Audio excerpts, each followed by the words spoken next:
to say that more engineering went into the design of this cup than the entire American highway system. Hey guys, what's up? It's Kelly again, and welcome back to my channel. Today I'm talking to you guys about red Solo cups.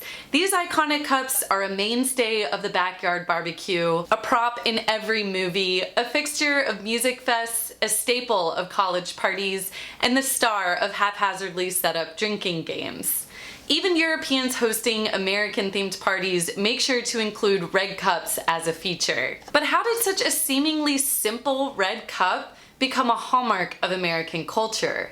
Well, it all started with a different cup, the Dixie cup, commonly found at marathon water points and your grandmother's pink porcelain bathroom. Back in the early 1900s, people were sharing cups and water dippers in public buildings and schools.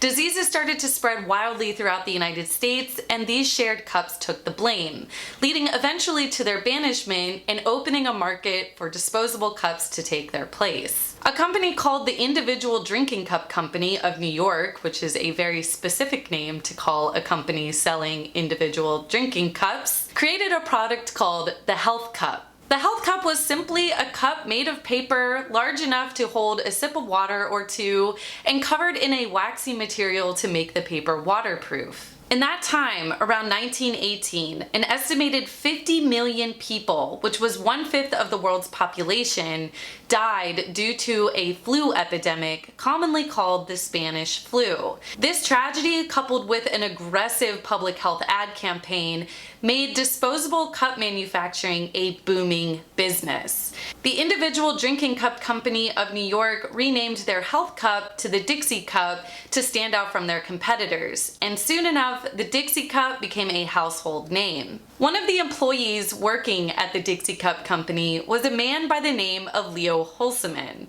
Leo was a restless chap who decided to bail on the Dixie Cup Company and take his now very valuable knowledge of disposable cups to open up his own company, which he named the Paper Container Manufacturing Company in Chicago. Yet another very specific and boring name for a company that produces paper containers. Leo immediately raised the bar for paper cup innovation by designing the water cooler cup, the famous cone-shaped paper cup sidekick to every office water cooler.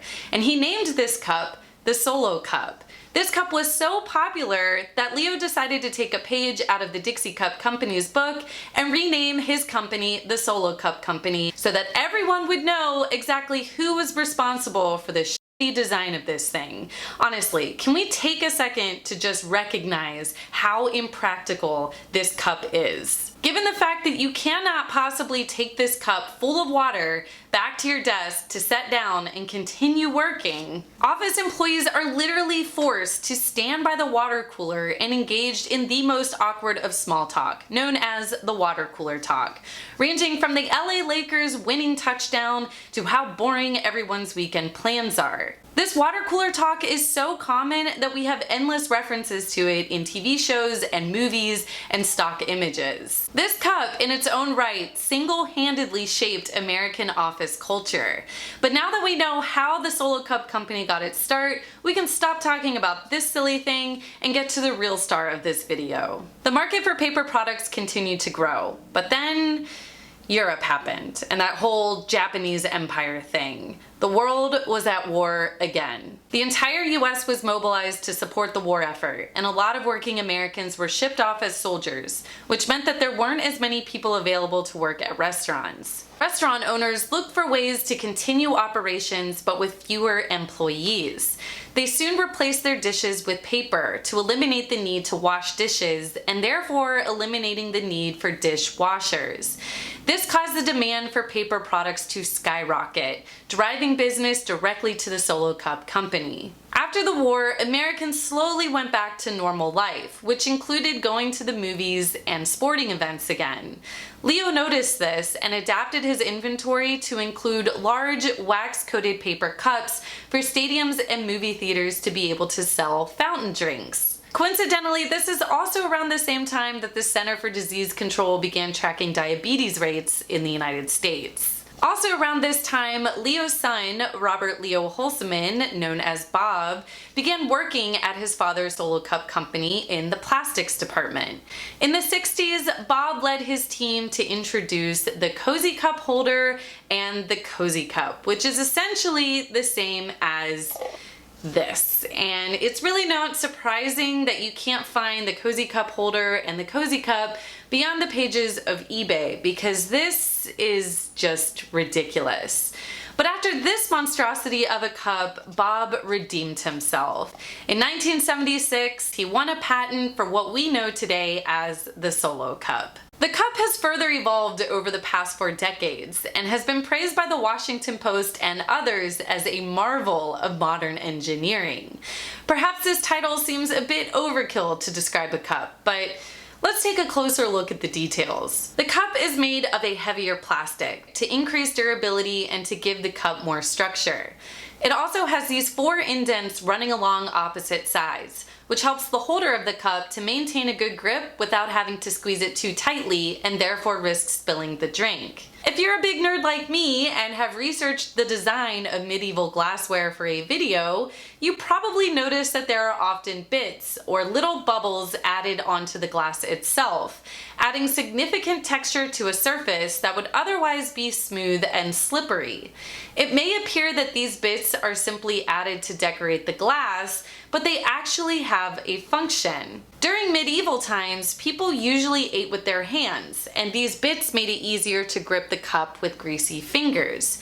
You can see that the Solo Cup incorporates the same idea by adding these bubbles here, this raised Solo logo here, and even this lip here.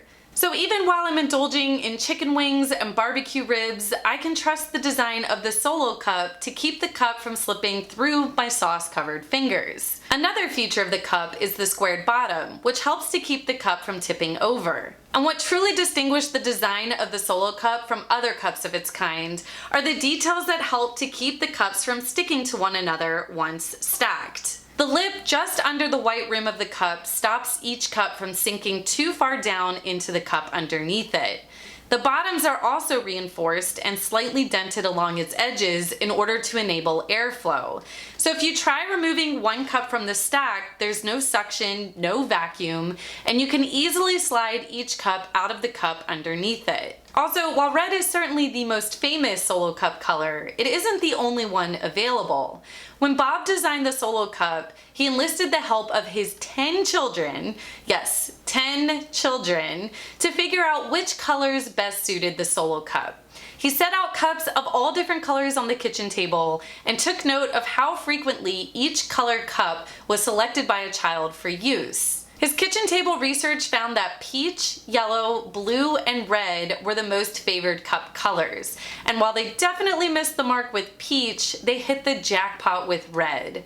Bob himself has admitted that blue is his favorite Solo Cup color, but red instantly resonated with the public and is easily the most recognized Solo Cup color today. So it's almost safe to say that more engineering went into the design of this cup than the entire American highway system. One unintended benefit of the careful engineering of this cup are these edges or lines on the inside. These are widely believed to mark how much to pour in for a shot of liquor or a standard serving of beer. However, the Holzman family has debunked this myth. You see, Bob was a devout Catholic and was not particularly fond of the image of his cup being tied to underage or excessive partying or drinking, and he certainly would not have designed the cup to encourage this sort of unholy behavior. The closest he ever got to condoning the use of his cup for the consumption of alcohol was when he lobbied the Catholic Church to use his cup for the communal wine. The Pope said, "Bob, I love your cup, but hell no." So instead, Bob developed the mini Solo Cup for the Protestant Church's Eucharist. So you might have thought that these were intended to be shot glasses, but they're actually a religious artifact. Needless to say, despite Bob's sanctity, the Solo Cup is a staple of partying. It's a keg's best companion and everyone's favorite drunk photo prop. Entire drinking games like Flip Cup and Beer Pong are fundamentally based on the Solo Cup, and it's an icon of TV and movie party scenes. Further cementing the reputation of the Solo Cup as the ultimate party cup was Toby Keith's 2011 hit song cleverly named Red Solo Cup, in which the country artist sings his praises to the cup with a music video that features a woman with a red Solo Cup tattoo, a Solo Cup tower, and a woman dressed up as Star Wars Princess Leia using the cups as her hair buns. Bob Holseman passed away in 2016. Although Solo Cup also introduced the first ever traveler's lid, which is widely used by basic bitches in yoga pants everywhere, and their single-use dinnerware is on standby in the White House Situation Room for decision makers to eat off of during all of the situations, Bob Holseman's legacy is definitely this cup. In fact, if you Google Bob Holseman, all you really see is either this one exact photo of him or an image of the red Solo Cup. So it's easy to see why this cup is so popular at parties and has made its way into every show or movie with a drinking scene. It's a beacon of American culture, so well known that no other cup can contest its place in society. I hope that you guys enjoyed this video, and if you did, don't forget to give it a big thumbs up. If you haven't subscribed to my channel yet, make sure you hit that subscribe button and click the bell to get notified every single time I post a new video. Thanks so much to my patrons for all the support you've given me, and I will see you guys next time. Bye!